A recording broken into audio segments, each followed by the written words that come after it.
The mud came up in clots, the color of old coffee, slumping off the excavator bucket and sliding back into the green water of Breakwater Cove.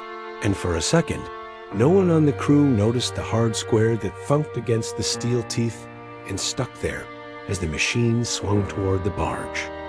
Then Manny, the foreman, banged the bucket with a pry bar, and a black case dropped to the deck with a sound too clean for river junk. A solid little coffin with rusted latches and a pale sticker ghost where a brand name used to be. He whistled, called for a phone light, scraped away the silt, and said the two words that always pull police like tidewater: sealed tight. By noon, the harbor was a quilt of gawkers and gulls and a drifting stink of eelgrass. And Detective June Adler was stepping from her county Ford onto the barge. The cove's fog already snaking back in despite the sun, the kind of Maine day that puts sweat on your neck and ice in your lungs. June didn't look like the detectives in the postcards, tourists buy no trench coat. No fedora, just a windbreaker, a knot of hair, a face that had learned to keep its questions behind the eyes. And as she knelt by the case, she caught a faint gasoline note beneath. The river smell, and saw the latches had been painted once. Careful, like someone dressed this box for a long sleep. She slid a gloved finger under the lip of a latch and popped it, then the other.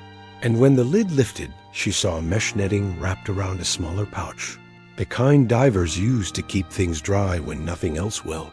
And her heart did that old cold climb it hadn't done since she left homicide in Boston, to come back to these slower waters where, people promised, the dead were mostly quiet. The pouch zipper stuck half an inch, then gave with a gritty sigh. And inside lay a disposable Kodak, the yellow and blue kind that lived in gift shop carousels in the early 90s, and 2 spent AA batteries rattling like seed. June didn't let herself leap to meaning. You get burned that way. Instead, she logged, bagged, signed, and drove the camera to the small evidence lab 4 blocks from the quay, where Nicole Herron, who knew her way around dead tech as well as live ones, looked at the corroded contacts, smiled thin, and said if the film hadn't been cooked by salt, they had a shot. While chemicals warmed and reels spun, June crossed to the kitchenette window and stared at the cove. Breakwater wore its history on its pilings. Storms, scandals, the summer of '94, when newlyweds, Eli and Nora Hall, slipped a red canoe between the pier posts at sunset and were never seen again, except for the canoe 3 days. Later bumped against the North Rocks, empty, one life vest under the bench, picnic cooler gone, and a story that became lullaby and warning. Ask any fisherman at the gas dock, and he'd give you the same shrug. Tides take what they want. The cove keeps what it's owed. June had been a teenager then, working the soft-serve window on Maine, and she remembered the flyers, Xeroxed until the faces turned ghostly Eli in a Sox cap, Nora freckled and bright, and the way locals talked softer when they said the names. 30 years and change. Plenty of time for memory to sprout moss. The lab door swung, and Nicole beckoned with a gloved finger. The drying rack held 9 wet negatives like tiny stained glass windows. June leaned over her shoulder as Nicole translated them on the light table, murmuring frame numbers like a nurse calling vitals. Tide pools, a gull on a piling, a selfie of 2 sunburned kids with their hair plastered by spray Eli and Nora. Younger than June remembered them from the flyers, holding the camera at arm's length with the clumsy joy of people still new to each other, still astonished the world would let them be happy this loudly. Frame 6 showed a halved sandwich on a red and white cloth. Frame 7, the bow of a canoe, kissing a slick of sea lettuce. Frame 8, Nora mid-laugh, chin tipped, a stripe of zinc on her nose, Eli rowing behind her, the muscles in his forearms like ropes. June let that one sit, because joy is evidence too. It establishes baseline. Then Nicole slid the final print into the rinse, and the room changed shape. Even through the milky bath, you could tell it wasn't like the others. The exposure longer, the background darker, the grain thicker, as if the light was fighting something. They both leaned in. Foreground, Eli and Nora again. Closer now, heads near the lens, as if a third hand held the camera opposite them. Eli's cap brim shadowed one eye. Nora's hair had blown across her cheek and stuck there like seagrass.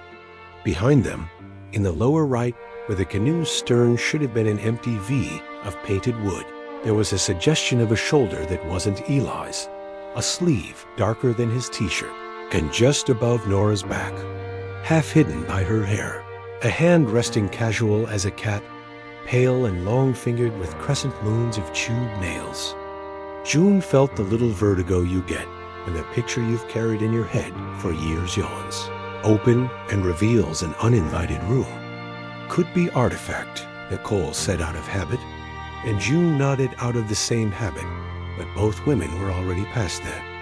The hand had shadow and contour, and the veins ran blue under thin skin. And when Nicole boosted contrast at the workstation, the background gave a second gift deeper in the stern, almost swallowed by the boat's darkness. A face turned not toward Eli and Nora, but toward the lens itself. Eyes on whoever was photographing them. Gaze steady, unsmiling, as if the camera were a mirror and it was checking its own pose. June didn't realize she'd braced a palm on the desk until it squeaked. She remembered, suddenly, a footnote in the old file about a dockhand who thought there were others around that night, but couldn't swear to more than a feeling. A line the prior detective had marked with a question mark, and then, likely out of kindness to plausibility, let go.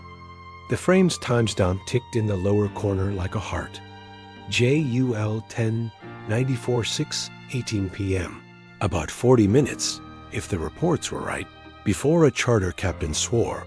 He saw a red canoe slip between the breakwaters, granite teeth, and vanish into a sheet of incoming fog. June told her ribs to unlace. She took the drawing clip herself, slid the last print into a sleeve, and wrote in calm block letters at the top of the lab log. One disposable camera, recovered breakwater dredge. Contains 9 images. Last frame depicts 2 known subjects, Eli, Nora Hawley, and 2 unknowns aboard same vessel. No signs of double exposure. She did not write the other sentence unclipping itself inside her like a heron's wing that the cove hadn't taken 2 lovers by accident. It had stagehands. Outside the lab, the town kept making its familiar noises. A forklift backing at the co-op, the ropey laugh of teenagers on the seawall, a bell buoy thunking somewhere past the ferry lanes. June phoned the chief, asked for the old box from the archive, and walked the 3 blocks to the municipal building with the sleeve tucked flat under her arm, like a letter she wasn't ready to read out loud. On the way, she passed the shuttered rental kiosk where, in '94, a ledger had recorded Hall, a canoe number 12 out 6:02 p.m. Words she could see even now, faded pencil in a slanted hand. And she thought about how some lines in a town's book are written for the living, and some are written for the dead, and some, in rare mean years, are written by the dead themselves as a kind of dare to whoever comes later with enough stubbornness to squint. In the records room, the archive clerk rolled out a banker's box that smelled like old basements and winter coats. June sat cross-legged on the scuff tile and read the past. The intake photos, the taped statements from Eli's brother and Nora's mother, the typed weather report low tide 7:15, patchy fog, light variable winds, the harbor patrol map with a circle north of the rocks where the canoe was recovered, and at the bottom, a brief, almost apologetic summary. Presumed drowning. CAC closed, November 18th, 95. June slid the new print on top of that sentence and watched it vanish beneath 4 faces in a boat. She thought of the way locals talk about breakwater, like it's a thing with appetite and memory, and she felt no romance in that, only the practical kind of fear a person learns working around machinery. Gears don't love you back. Tides don't either, and if a story ever seems too simple near deep water, it's because someone sanded off the snags. She packed the box, logged the reopening, sent a quiet text to Nicole to baby the negatives like someone's lungs, and stepped into the late afternoon glare with a plan that wasn't yet a plan so much as a direction of travel. Start at the kiosk, hunt the paper, find the person who wrote the hour. Nobody returned. Night slid in early on a line of fog, the bell out past the point tolling once, twice, slow as breath. And June walked toward the pier with the four faces riding her shoulder like a weight. She was ready, finally, to lift. The rental kiosk hadn't opened in years, but the salt had kept its smells in place: sour rope, damp plywood, a faint medicinal note of old sunscreen, and June stood with Phil Driscoll's ring of keys at the warped door while gulls skated the wind over breakwater's gray water. Phil's Uncle Ike had run the place in '94, the same Ike whose statement in the old file ended with a sheepish line, "Felt like others around. Can't swear." And now Phil, grizzled and careful and stained to the elbows with bait, grunted that Ike's stuff was still back there in the casket, meaning the dented four-drawer cabinet with masking tape labels and dents like boot prints. When the top drawer squealed out, it was as if a tide map of the town's memory had unrolled. Spiral notebooks swollen with humidity, boat tags, a cracked Polaroid of a Labrador with a life jacket on, and beneath those a hard-backed ledger wrapped in a grocery bag tied with frayed twine. Phil sliced the knot with a bake knife and stood aside while June spread the book on the counter in the dull light. The pages were ruled in green, every line a winter of handwriting. Date, boat number, out time, in time, deposit, comments. She turned the leaves past June weddings and 4th of July rentals until July 10th, 1994 climbed into view. And there, neat and unromantic, Halle, E, number 12 canoe, out 6, O2P, Dep 10, sunset return, Ike's strong block printing. Under in time, though, was not the blank she expected, not the red question mark she remembered from cases like this, but a shaky cursive entry the color of weak tea. 6:11 next day.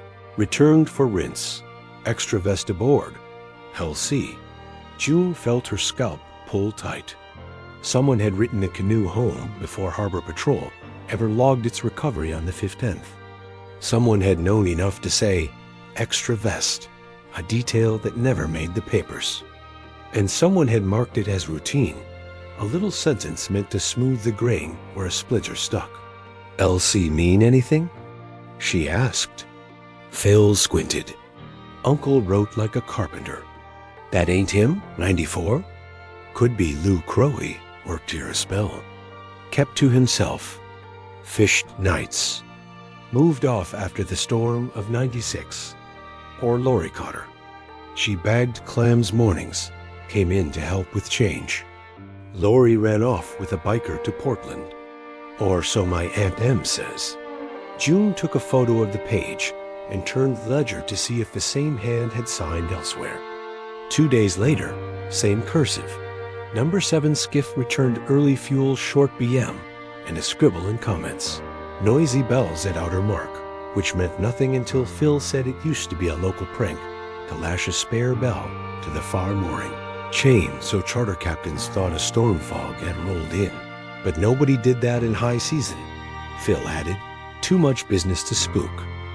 And June filed the bells in a part of her mind where stray noises sometimes later became names. She walked the dock to the little office Ike had used as a break room and found on the corkboard a sun-faded strip of photographs, pinned by a rusty thumbtack. Kids in rental vests, a July cookout, a blurry shot of 2 men loading what might have been a cooler into a flat-bottomed dinghy, one tall, one narrow in the shoulders. Both turned away, the taller with something like a cane tucked under his arm. The date stamp read the 11th of July, 94. She bagged the strip and texted Nicole for an enhancement.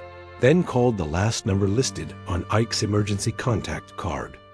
"He doesn't talk much anymore," a woman said, "but he's got a long memory, if you fetch it right." Ike Driscoll lived in a small yellow house upon Beale Street, where wind gums the shingles white. His hands trembled on the armrests, and the skin under his eyes had gone to parchment.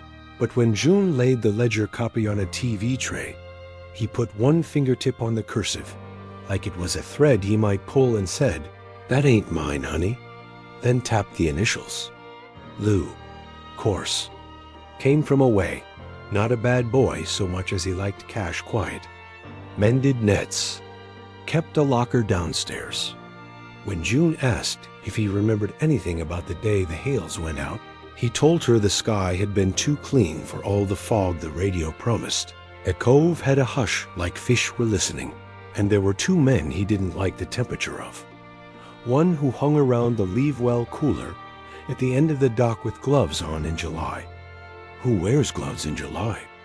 Ike said, watching the canal like a cat at a mouse hole.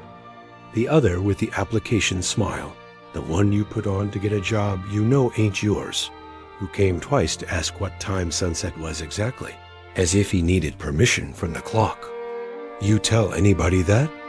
June asked gently. Told the boy detective. He nodded like a priest. "Wrote me down as spooked by weather," Ike said, and his mouth made a small rueful motion like he'd bit a bone.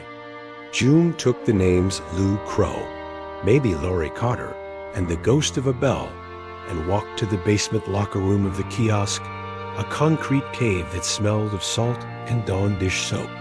The rust-streaked lockers lined the wall like a row of shut mouths. Lou's was easy to guess, LC painted in flaking stencil. The county warrant arrived by email faster than it would have in Boston, because small towns can still move like lightning when they want to. And inside the locker, she found a shrink-wrapped bundle of receipts bound with electrical tape. Bait purchases, gas slips, a weekly cash-in-hand note from Ike for July with extra rinse number 12 circled in that same trembling cursive. On the bottom of the stack was a folded note papered soft with age, written in block caps by a different hand. Pay cash only. Return as logged. Do not engage. BM. The initials rode her spine. She remembered the ledger's other line, the skiff entry with BM and the bell comment, and wrote an arrow between them in her notebook. Out by the pier head, the bell at the breakwater clanged once, slow as a heartbeat. June stood in the wind with the four-faced photo under her jacket and thought about the geometry of small conspiracies. You never need many, one to keep time, one to carry weight, one to write the story so it reads flat.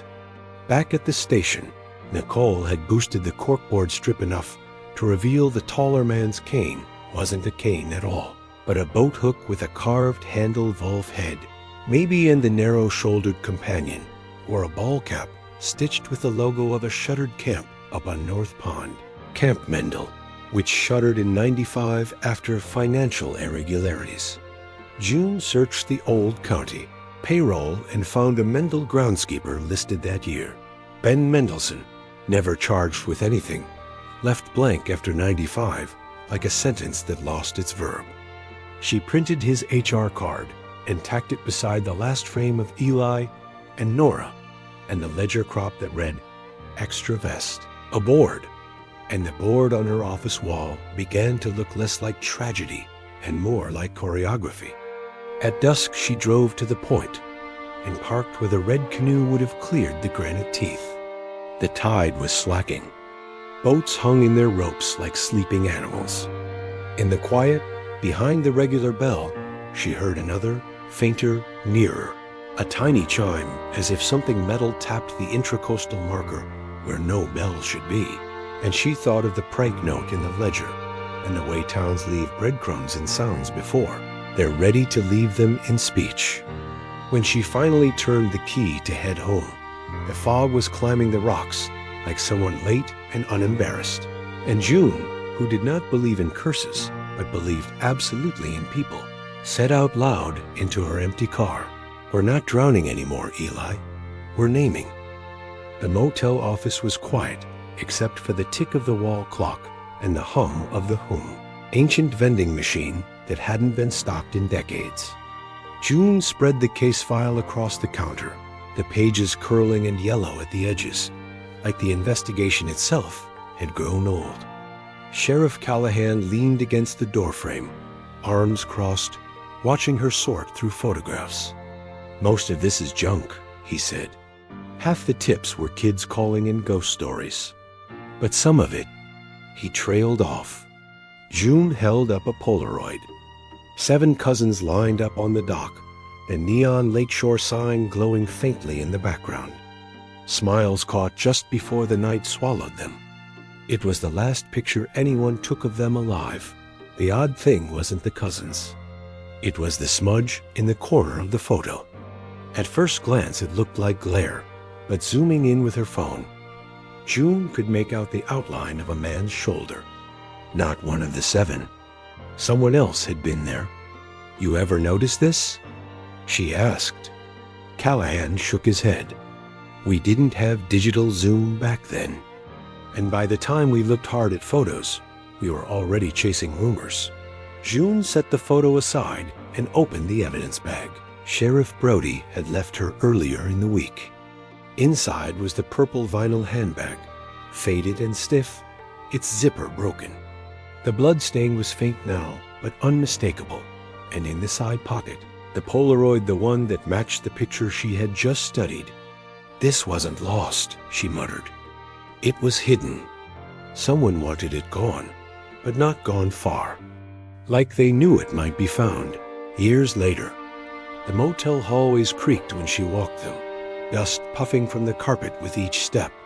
Room 6 still smelled of mildew and lake water. The drywall patch where the bag had been discovered was raw, the plaster jagged around the edges. June knelt and ran her fingers along the studs. Whoever stuffed the bag inside had done it quickly, carelessly.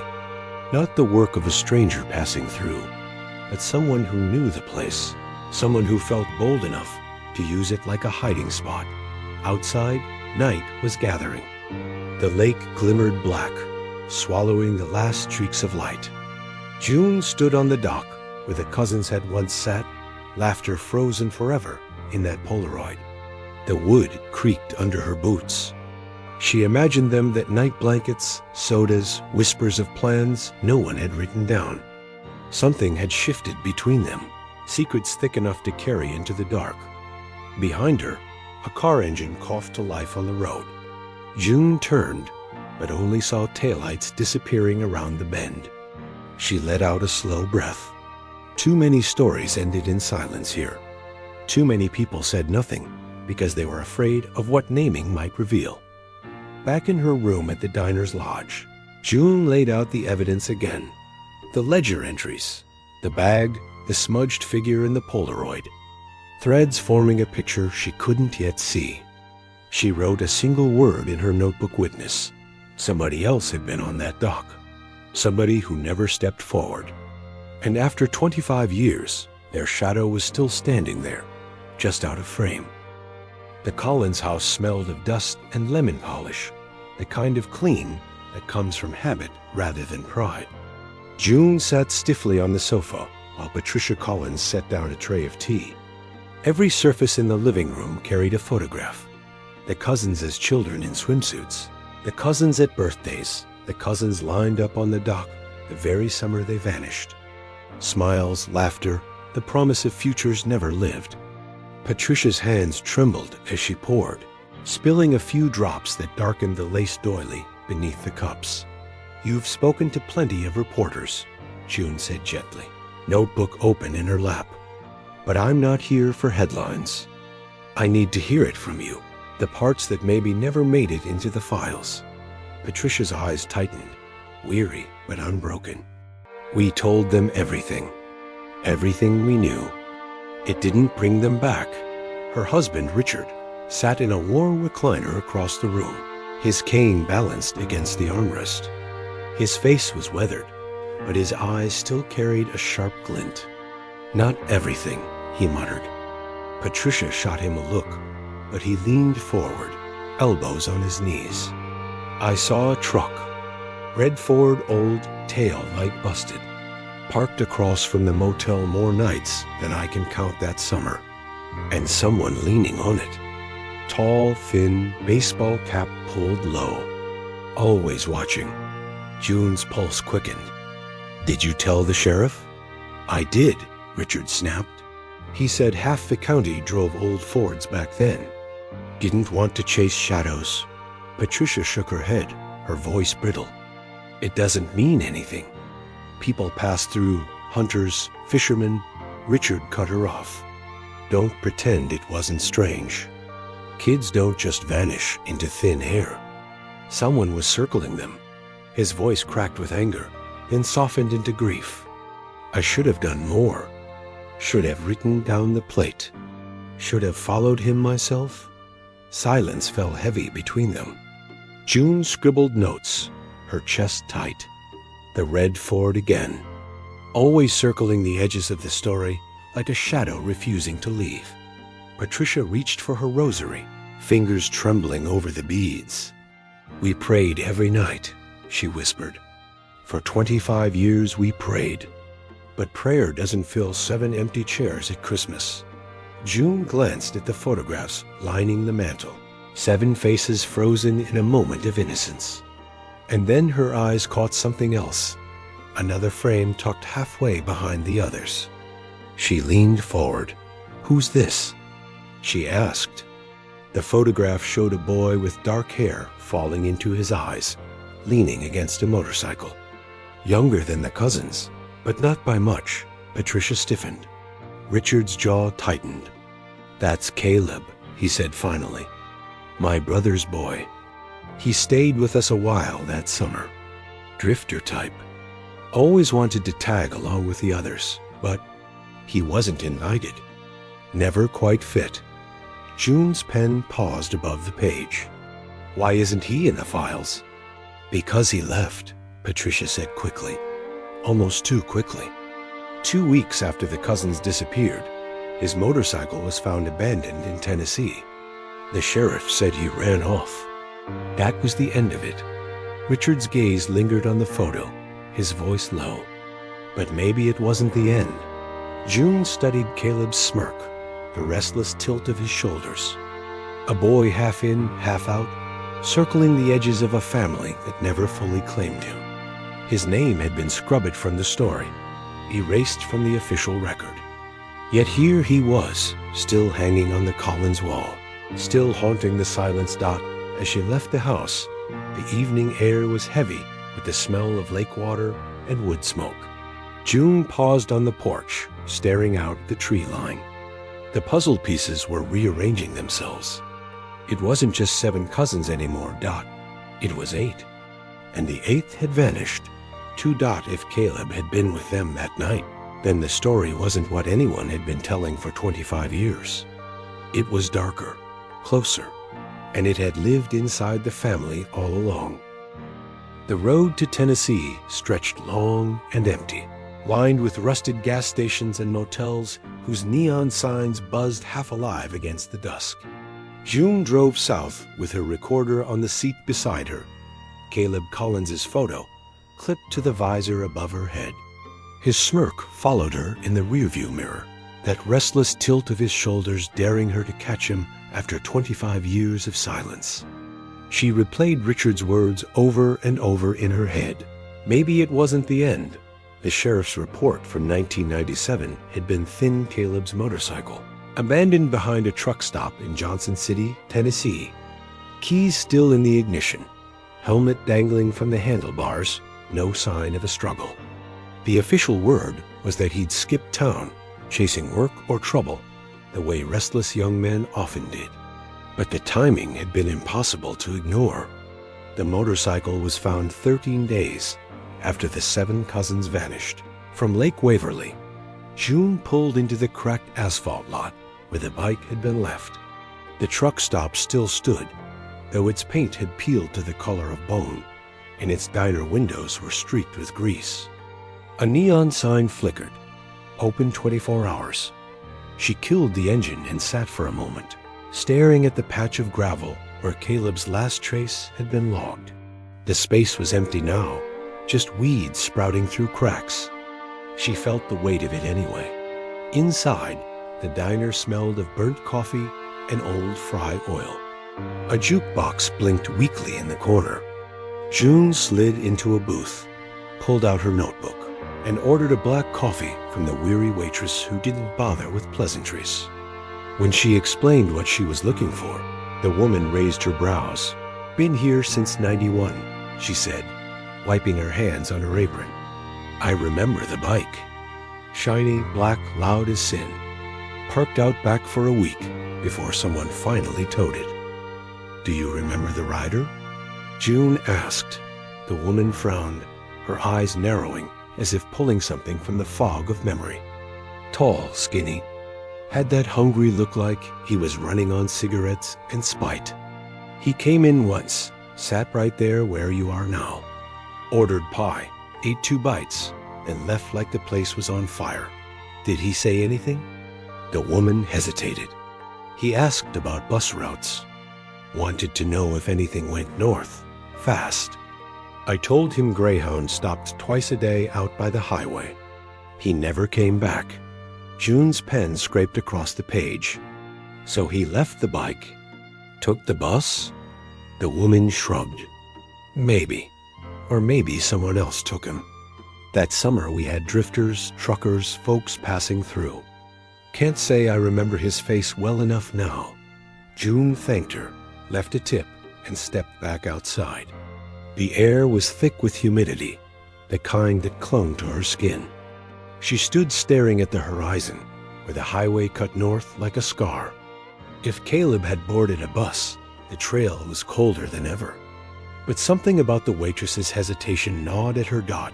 Back at the motel, June spread her notes across the bed. Redford, Caleb, the cousins, the motorcycle. A pattern wanted to emerge, but stayed stubbornly hidden.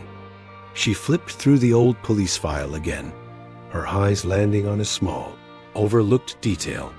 When the motorcycle was cataloged, the saddlebags had been empty, except for a folded paper stuffed deep into the lining. It hadn't been logged as evidence, only described as miscellaneous flyer. No copy in the archive. No photo, just a line of ink on yellowed paper. June cursed under her breath. Someone had decided it wasn't important, but she couldn't shake the feeling that it had been. The next morning, SHE tracked down the retired officer who'd filed the report. Deputy Lyle McKinnon lived in a double-wide on the outskirts of town, his yard filled with rusted lawnmowers and 2 half-dismantled Chevrolets. He answered the door in a sweat-stained undershirt, suspicion carved deep into the lines of his face. "Don't get many visitors," he said flatly. June introduced herself, flashed her credentials, and asked about the motorcycle. McKinnon scratched his chin, eyes narrowing. "Lord, that was years ago.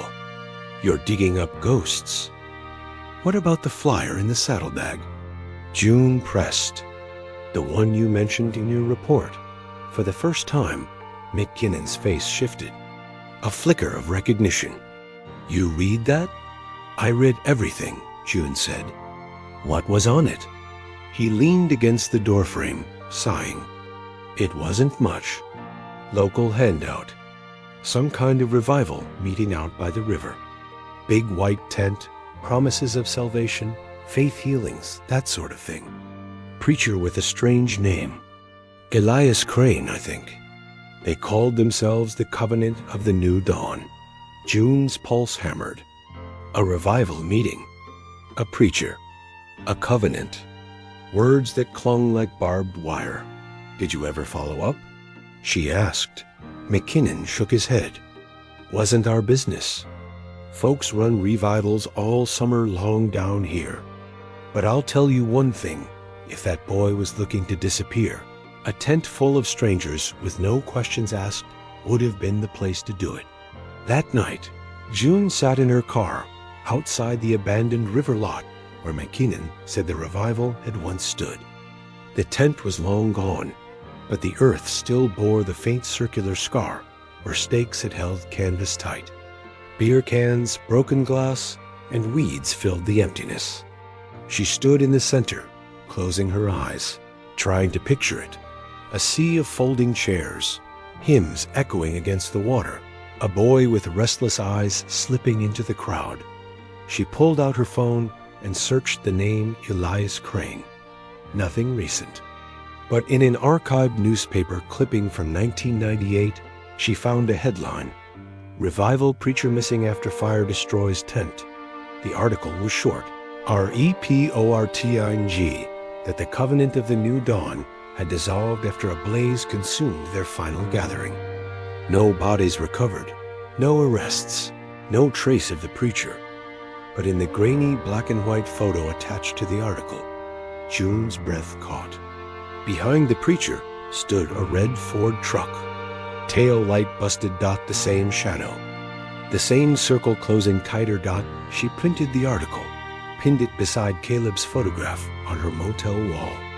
A drifter cousin erased from the files. A motorcycle left behind like bait. A flyer leading to a preacher whose name had been swallowed by fire. And now, 25 years later, the same red Ford echoing across every thread. June sat on the edge of the bed, the hum of the motel air conditioner drowning out her heartbeat. Caleb hadn't just vanished. He'd been pulled into something larger, something that swallowed people whole and left only ash behind. For the first time, she wondered if the cousins weren't the beginning of the story at all. Maybe they were just the middle. And Caleb, the forgotten eighth, was the one who had known the truth all along. When she finally lay down, sleep didn't come. Every time she closed her eyes, she saw the preacher's tent glowing in the night, voices rising in praise, and behind it, the steady watch of a man leaning against a red Ford, smiling like he knew exactly who would walk into his fire. June's hands trembled as she spread the newspaper clippings across the motel bed, the hum of the air conditioner mixing with the low rumble of trucks on the highway outside. The name Elias Crane stared back at her from the headlines. Revival Preacher Missing After Tent Fire. The date, August 1998, barely a year after Caleb Collins's motorcycle was found abandoned at the truck stop. The image attached to the article was grainy, but her eyes kept going back to the same detail. The faint outline of a red Ford truck parked in the background of the photo, one taillight dark. The same truck that had been whispered in connection to the cousins' disappearance at Lake Waverly. The same truck that refused to vanish, no matter how many decades passed. June leaned closer, tracing the outline of the preacher with her fingertip. Elias Crane had been tall, sharp-shouldered, his arms raised mid-sermon in front of the great white tent. His mouth was open in a frozen call for salvation. Around him, men and women clapped and swayed, faces blurred, eyes rolled back. The Covenant of the New Dawn. Caleb's flyer. Caleb's last breadcrumb. She picked up her recorder, clicked it on, and began to speak. June Harrow, Field Notes, July 14th. Connection established between Caleb Collins and the Covenant of the New Dawn Revival, led by Elias Crane. Tent fire, 1998. Crane missing, presumed dead. Red Ford truck present at multiple scenes. Hypothesis: Collins was recruited or taken during a revival gathering. Question remains, was this voluntary disappearance or something darker? She clicked the recorder off, tossed it onto the bed, and pulled on her jacket. There was one place left to check: the County Historical Archives in Johnson City. If Crane's tent revival had left a mark, it would be buried in back issues' flyers. Permits. The archive was housed in a squat brick building that smelled of mildew and dust. Rows of microfilm machines hummed in the dim light, their glass screens glowing pale green. June requested the 1997 and 1998 editions of the local paper and began scrolling. Hours passed. Ads for grocery stores, high school football scores, city council debates. And then, in July 1997, her eyes snagged on a half-page spread. The Covenant of the New Dawn invites you to witness miracles. The flyer featured Elias Crane in a white suit, his hands outstretched. His face was thin, angular, his smile too sharp to be holy. Beneath his image were the words, healing, salvation, rebirth. Come as you are, leave transformed. At the bottom, in smaller type, was the location. Riverside Lot, Johnson City. July 19th, 7 p.m. Her heart stuttered. July 19th, 1997. The very week Caleb Collins's motorcycle was abandoned at the truck. Stop. She printed the page, folded it carefully, and slipped it into her bag. When she turned back to the microfilm, she almost missed the smaller article on the next page. A police blotter note, no more than 2 sentences. Local resident reports late-night chanting, music, and unholy noise coming from Riverside Revival Tent. Deputies dispatched. No violations observed. No further action taken. June's stomach knotted. Deputies had been there. They'd seen the tent, seen the people, seen Elias Crane, and yet nothing had been filed beyond that single dismissive note. She scrolled further, her eyes burning. 2 weeks later came the fire. The headline was stark. Revival tent consumed by blaze. No injuries reported, but the text contradicted itself. It claimed no one had been hurt, yet listed multiple witnesses saying people had still been inside when the flames tore through the canvas. The fire chief had dismissed it as hysteria. No bodies were recovered, no arrests made. Elias Crane disappeared into smoke, and rumor. June slammed the reel to a stop, her reflection staring back at her from the glass. This wasn't an accident. The fire had been a curtain. Something had happened in that tent, and the town had chosen to forget it. She left the archives with a pounding headache and drove straight to the Riverside Lot. The weeds had grown waist-high, but the faint circle of scorched earth was still visible, a ring where the tent poles had once stood.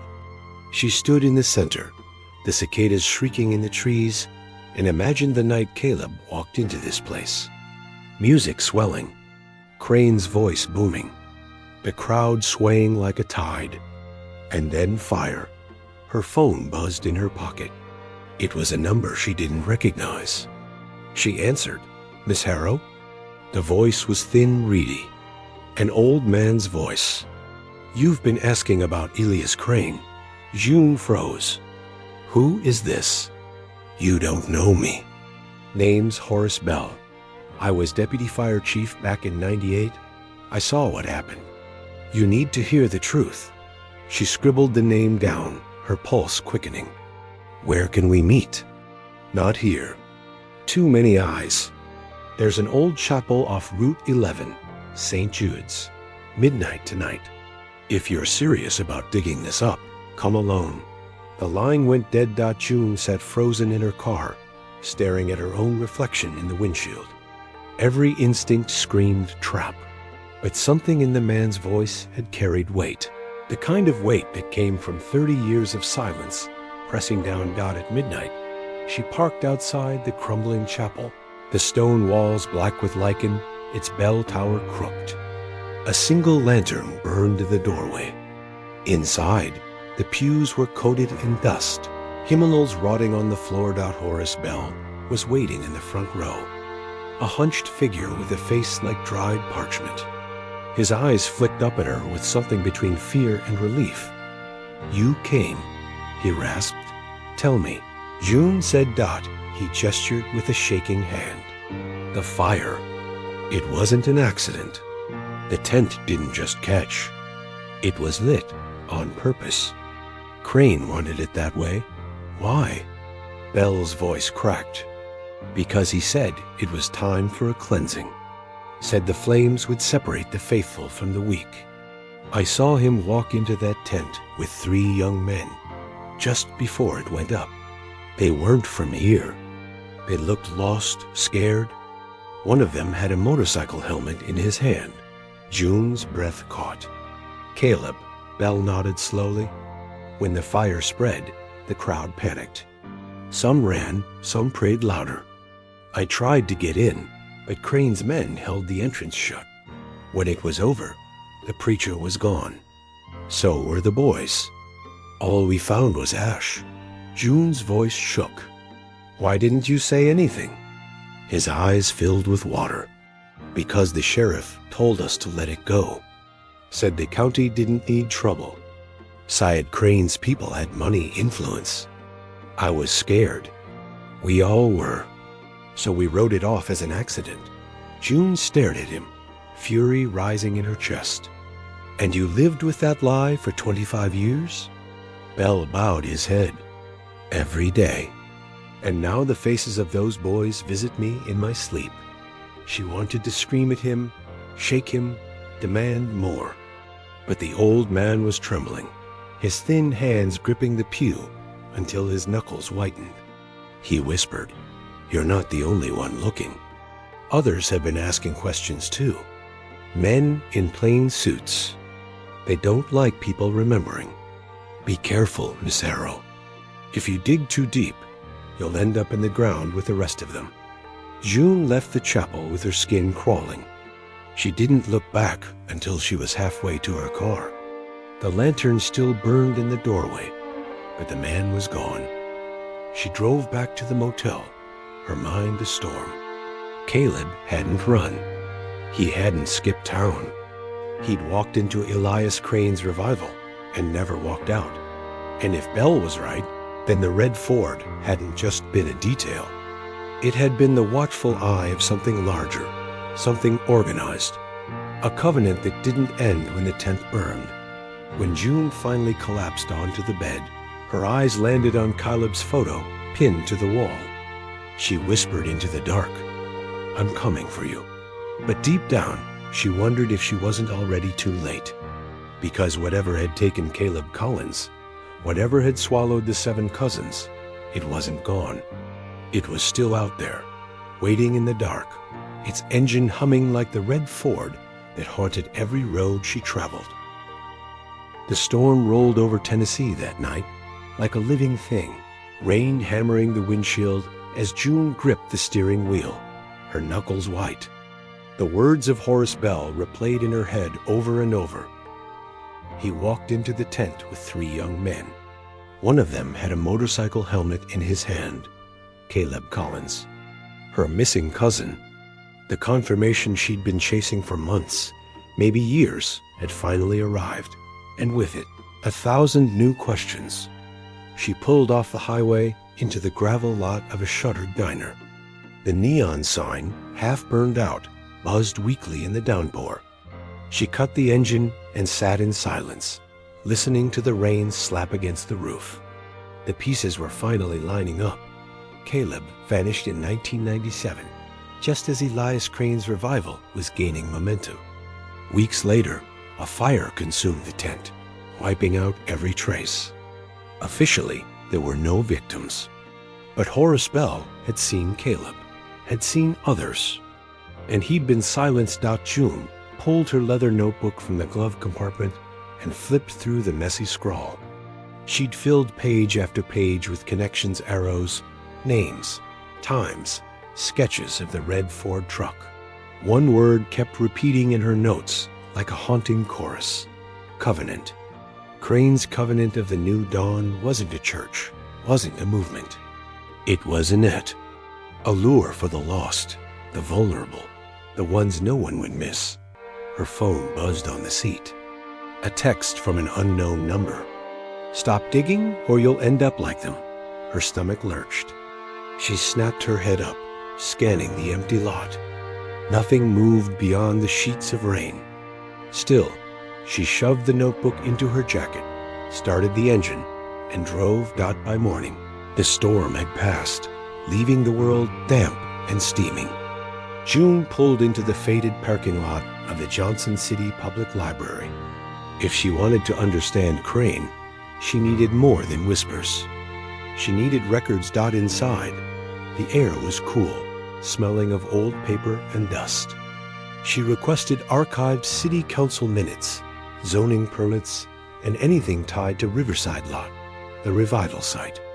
The clerk, a thin man with a twitch in his left eye, gave her a strange look, but returned with a stack of folders. June flipped through, scanning until her eyes burned. Then she saw it. Permit number 1997 to 114. Issued to Elias Crane, Covenant of the New Dawn. Approved for temporary religious assembly. Signed by the county clerk, and her heart froze the sheriff's office. Sheriff William Dray, the very man Horace Bell claimed had silenced the truth. Her hands shook as she turned the page. Attached was a ledger of volunteers, names scribbled in messy penmanship. Caleb Collins wasn't there, but 3 others were. Samuel Wyatt, Peter Colson, James Holloway. None of them had family in the area. None had made it past August 1997 in any public record she could find. She whispered their names aloud, like a prayer. Then she noticed the last entry. Vehicle Support Ford F150, plate unreadable. No owner listed. Just a note. Clears roads, hauls equipment. The red truck. Always the red truck. Her phone buzzed again. Another unknown number. This time, just an address. Finch Creek Road. Barn #4. June stared at it, pulse pounding. Whoever was sending these messages knew exactly what she was digging into. But were they warning her or baiting her? She drove anyway. Finch Creek Road was a narrow strip of cracked asphalt winding through pine woods, the trees pressing in like walls.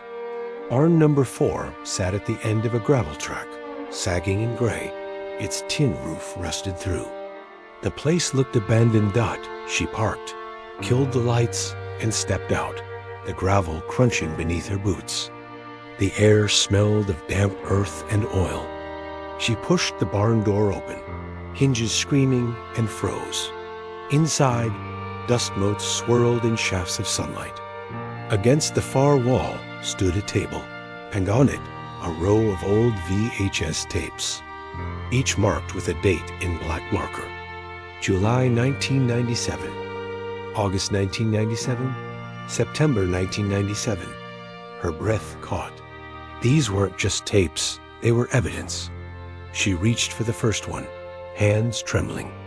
But a voice stopped her cold. "You shouldn't be here." June spun. A man stood in the shadows, broad-shouldered, his face half hidden beneath a hood. His voice was low, gravelly, almost calm. "Who are you?" she demanded. He stepped forward, just enough for the light to catch his jawline. Middle-aged, weathered, eyes sharp. "Someone who remembers," he said. "Someone who survived." June's heart pounded. Survived what? The fire. The covenant. Crane's cleansing. His eyes flicked to the tapes. Those are what's left. Proof of what happened. Proof they don't want you to find. June's throat tightened. "Then help me." The man shook his head slowly. "You don't understand. Once you see, you can't unsee. Once you know, you can't go back. Tell me about Caleb Collins," June pressed, her voice cracking. "Tell me what happened to my cousin." Silence. Then, barely above a whisper, "He was chosen." The words hit like a punch. June stumbled back, her eyes darting to the tapes. Chosen for what? The man didn't answer. He just stepped into the light, and June saw the scar running down his neck, jagged and pale. He'd been marked. Before she could speak again, tires crunched on the gravel outside. The man's eyes widened. "They found you." He shoved her toward the back door. "Go!" June clutched one tape to her chest and ran. She didn't look back until she reached her car. Headlights cut through the trees. A red Ford rolling into the clearing. The same truck. The same ghost. June slammed the door, started the engine, and tore down the road, the barn shrinking in her rearview mirror. Her hands were shaking, her breath ragged, but she still had the tape. Proof. A piece of the truth. As she sped into the night, one thought consumed her. Caleb hadn't been lost. He'd been taken. And the covenant of the new dawn hadn't died in the fire. It was still alive. And it was watching her now. The motel room was dark, except for the glow of the TV, as June slid the battered VHS tape into an old player she'd borrowed from the front desk. The machine groaned, static flickering across the screen, before an image resolved. A grainy shot of the Riverside Revival tent. Folding chairs arranged in rows. Lanterns strung along the canvas edges. A shaky camcorder had captured the scene from the back, as though the filmer was hiding, afraid to be seen. Elias Crane appeared at the front of the tent, his white suit glowing almost unnaturally against the shadows. His voice boomed through tinny speakers. The lost will be found, the broken will be mended, and the chosen will rise from the fire. The crowd roared, hands lifting in unison. Some swayed, some wept. June leaned forward, heart hammering. The camera panned, and there they were. 3 young men near the front, uncertain, their shoulders tense. One of them clutched a motorcycle helmet. Caleb. Even through the blur, even through the decades, she knew it was him. She gasped, pressing a hand to her mouth. Crane placed his hand on Caleb's head, fingers digging into his hair, and turned to the crowd. This one has wandered, but he has been called back to the fold. The people erupted in cheers, stamping their feet, clapping. Caleb looked terrified, his eyes darting toward the exit, but Crane held him firm. The tape jolted, static cutting across, then returned to a different scene. Night, flames licking the edge of the tent, screams, camera whipped wildly as people rushed for the exit. Smoke filled the frame. A figure Caleb was being dragged by 2 men toward the back of the tent. His helmet clattered to the ground, rolling out of sight. Then the tape cut off. June sat frozen, her pulse roaring in her ears. She replayed the last moments, frame by frame, her stomach twisting as she confirmed what she already knew. Caleb hadn't run away. He'd been taken. The covenant had claimed him. She barely had time to breathe before a knock rattled her door. Sharp, urgent. She yanked the tape from the player, stuffed it into her bag, and pressed herself against the wall. "Miss Harrow," a voice called. A man's voice. Calm, even. "We need to talk." She stayed silent, her hand on the switchblade she kept in her pocket. The voice continued, softer now. "You've seen something you shouldn't have. That tape belongs to us. You don't know what you're carrying." Her heart raced. Whoever he was, he knew. He wanted the proof. The door handle jiggled. June bolted for the window, shoved it open, and climbed onto the fire escape. She scrambled down just as the door burst open behind her. Voices shouted, boots thudded against the floor. She ran.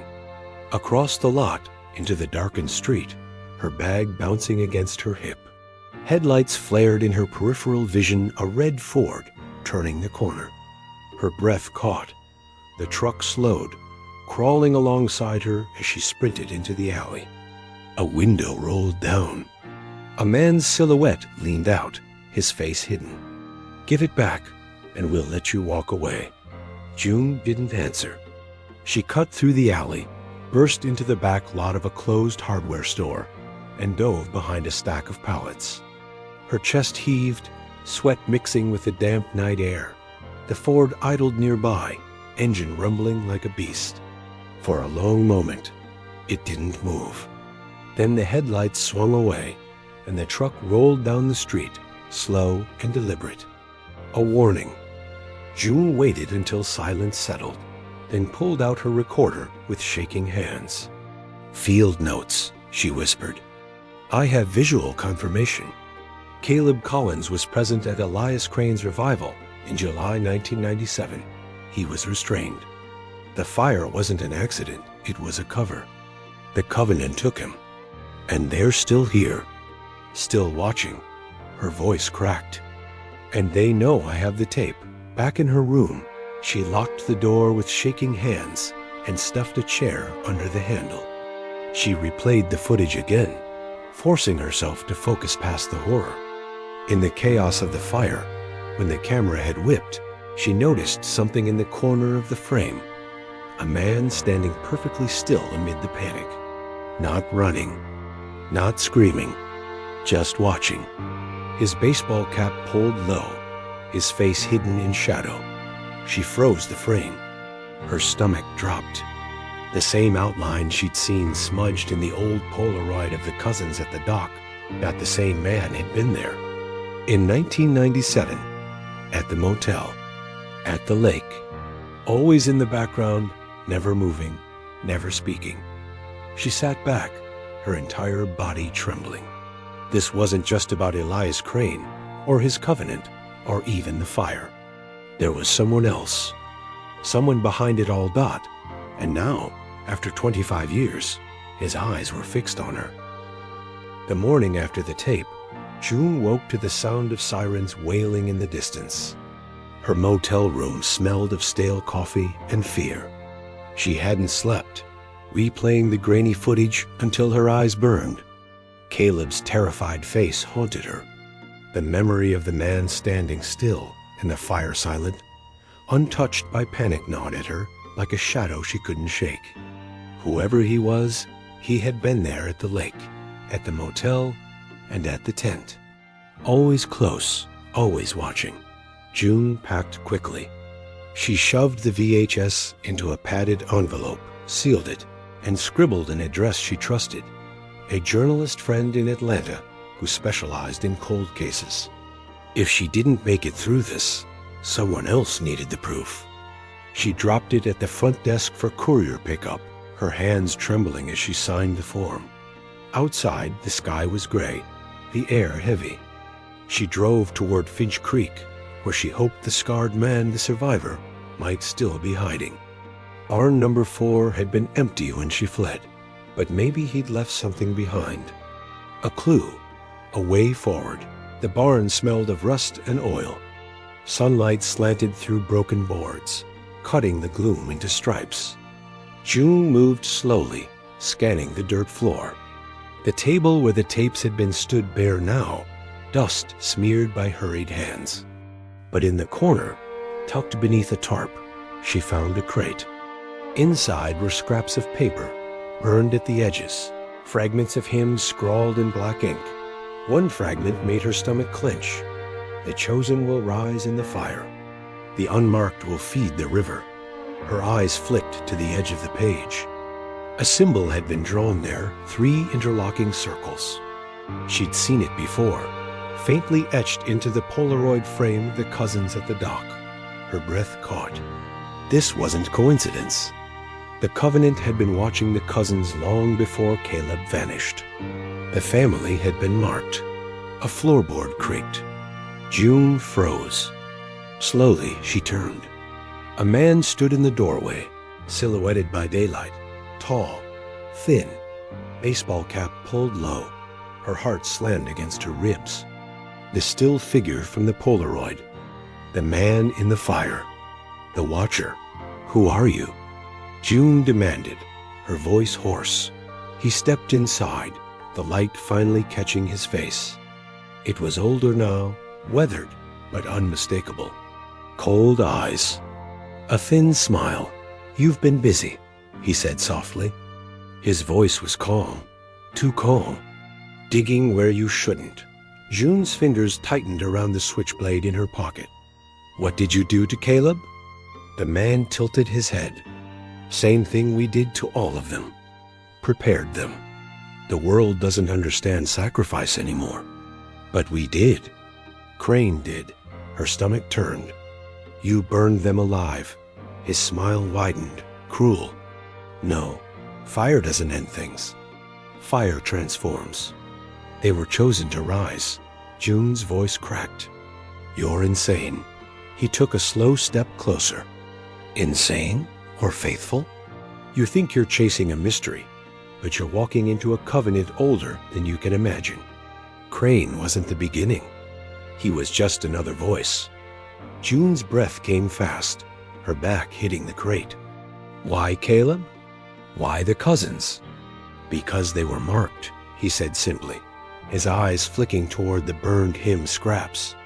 Not everyone can be chosen. Only those bound by blood. 7 for the flame, 1 for the river. June's blood ran cold. 7 cousins. 1 Caleb.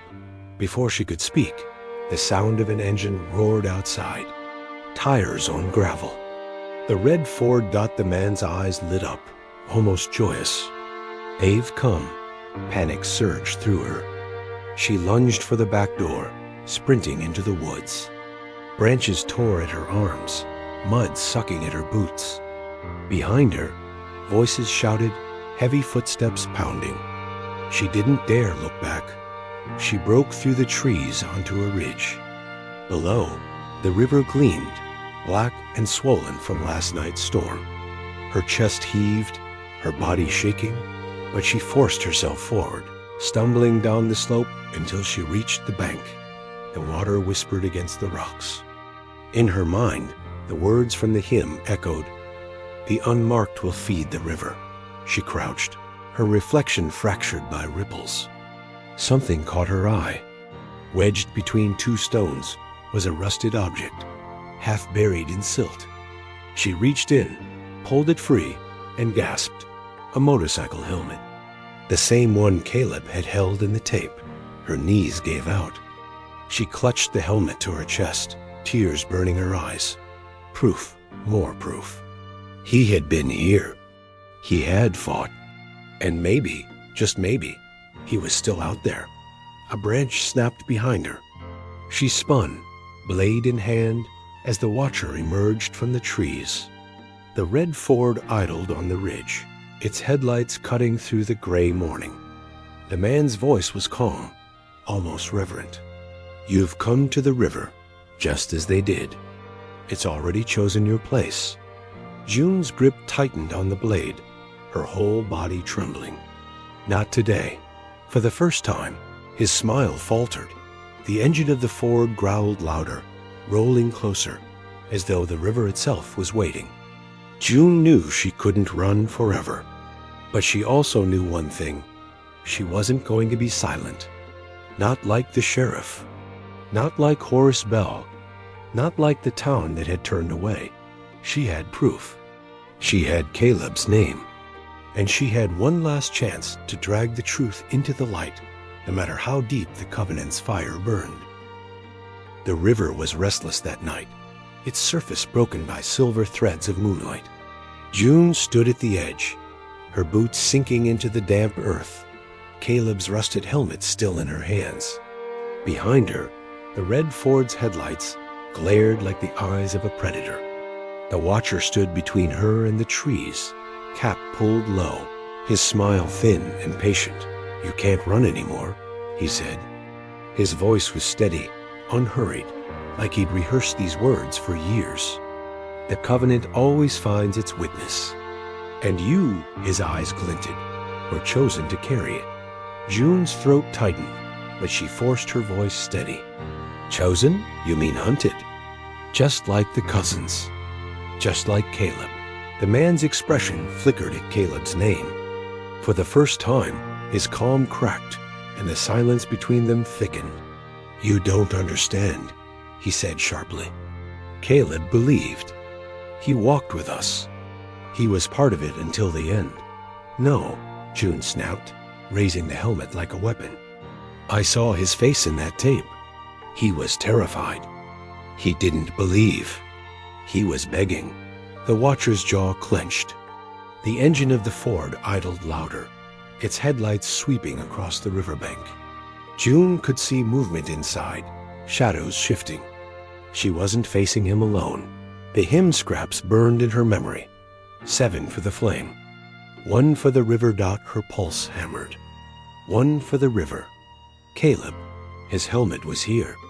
His blood had been on the dock. He hadn't just vanished. He had been the final sacrifice. And the Covenant had buried that truth beneath silence for 25 years.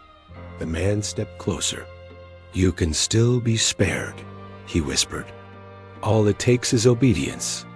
The world out there doesn't care about them, doesn't care about you. But the river does. A fire does. It remembers." June's body trembled, but she planted her feet. "No, I care. And I'm going to make the whole damn world care too." She raised her phone with her free hand. The red light blinked, recording. For the first time, the watcher's eyes widened. "You think they'll believe you?" He hissed. "You think the world wants this truth?" "They don't have to want it," June said, her voice breaking but fierce. "They just have to see it." He lunged. June swung the helmet hard, striking his shoulder. He stumbled, snarling, and she bolted for the riverbank, splashing into the freezing water. The current tugged at her legs, nearly dragging her under, but she fought forward. The phone clutched high above her head. Behind her, the Ford roared, its tires skidding down the slope. The man shouted, his voice raw. "You can't run from the Covenant." June dove, the river swallowing her. The cold was like knives, her lungs burning as she kicked hard, carried by the current. Branches clawed at her arms, rocks scraped her knees, but she didn't let go of the phone. She would drown with it in her fist before she let them take it. The river spat her out half a mile downstream, coughing, gasping, her body bruised. She crawled onto the bank, shivering, the phone still blinking red. The Ford's headlights were gone. The night was silent, but for the rush of water got hours later. June staggered into a small sheriff's outpost 2 towns over, soaked and wild-eyed. She slammed the phone onto the counter, the footage playing back the watcher's face, his words, his promises of fire and river. The deputy on duty froze, his mouth open dot by dawn. The footage was already spreading. First to the county, then to the state, then across the country. Newscasters replayed his words again and again, his shadowed face filling the screen. 7 for the flame, 1 for the river. The Covenant could no longer hide in silence. Weeks later, the lake was dredged again. This time, divers returned with what had been buried for decades. Fragments of chains, scorched bone, and rusted relics of the cousins last night. Among them, a rusted keychain with the initials C. Key Caleb Collins. The families gathered for a memorial. 8 headstones, side by side, rain soaking the flowers laid at their base. For the first time in 25 years, the silence broke. Their names were spoken together, their lives remembered not as rumors, but as truth. June stood at the back, her face pale, her body still carrying the bruises of the river. The watchers had scattered. Some arrested, others vanished into the woods. Elliot Barrett's name was now spoken aloud, no longer buried. And the Covenant, stripped of secrecy, was unraveling. But the lake remained. Its surface smooth, calm, reflecting the sky as if nothing had ever happened. Yet June knew better. The water remembered. It always would. She whispered the names, one by one: Angela, Daniel, Claire, Matthew, Sophie, Josh, Leah, and Caleb. 8 voices lost. 8 lives silenced. But no longer forgotten. As the wind stirred the trees and the waves lapped gently at the shore, June felt it deep in her bones. The Covenant's fire could burn, the river could take, but the truth would rise, because silence can be buried, but memory cannot. And the lake never forgets.